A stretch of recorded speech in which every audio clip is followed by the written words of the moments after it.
Great Dixter, c'est dans le Sussex, en Angleterre, au sud-ouest de Londres.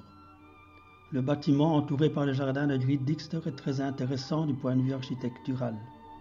Il s'agit en effet d'authentiques maisons régionales très anciennes. Dans notre parcours, nous allons cependant nous intéresser essentiellement au jardin de ce domaine. Et comme on l'a vu, l'accès au domaine se fait en passant entre deux jolis prés fleuris. Et il y a un comité d'accueil assez british.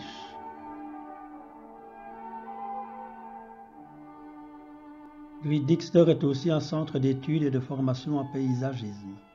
Cela se voit dès l'entrée de la maison. Il y a dès ce moment des arrangements floraux paysagers.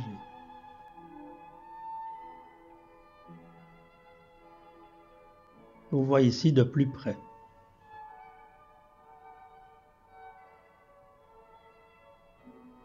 Le point de départ de notre déambulation dans le jardin de Great Dixter House, c'est le potager. On y remarque quelque chose d'assez typique dans cette région. Les arbustes à petits fruits sont encagés dans des structures garnies de treillis. Le but est de les protéger des attaques des oiseaux. Tous les déchets végétaux sont compostés sur un cycle de 3 ans. Chacun des tas représente l'apport de déchets d'une année complète. Le trait le plus typique des jardins de Great Dixter et ce qui fait sa fierté, c'est ce qu'ils appellent ici le long border. C'est une très longue bordure florale mélangée. La voici vue d'un autre angle. En fin de chaque saison, toutes les plantes sont recoupées au ras du sol. La même vue de plus près. L'amendement du sol de ce long border est réalisé à partir de compost ayant servi à la production de champignons. Ce dernier présente l'inestimable avantage de ne pas comporter de semences de plantes adventices. Nous voici maintenant dans le coin des taupières.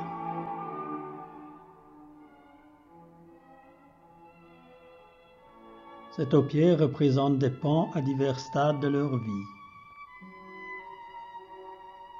Il y a 2 techniques de recherche en matière de paysagisme à Great Dixter. L'une consiste à planter diverses plantes en pleine terre et à les laisser pousser naturellement.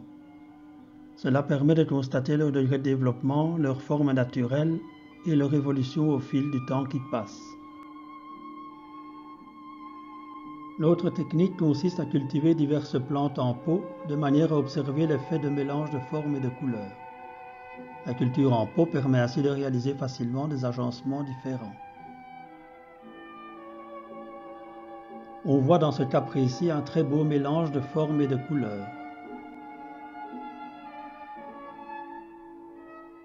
Il y a aussi un très joli coin romantique et abondamment fleuri entourant un point d'eau. Voici 2 vues d'agréables allées qui permettent de passer d'une zone du domaine à l'autre.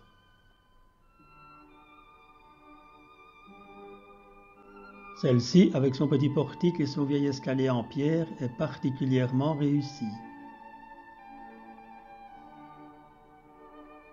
À Great Dixter, on dit que la maison est le centre du domaine, car de chaque pièce de la maison, on a vue sur le jardin, et de chaque point du jardin, on peut voir la maison.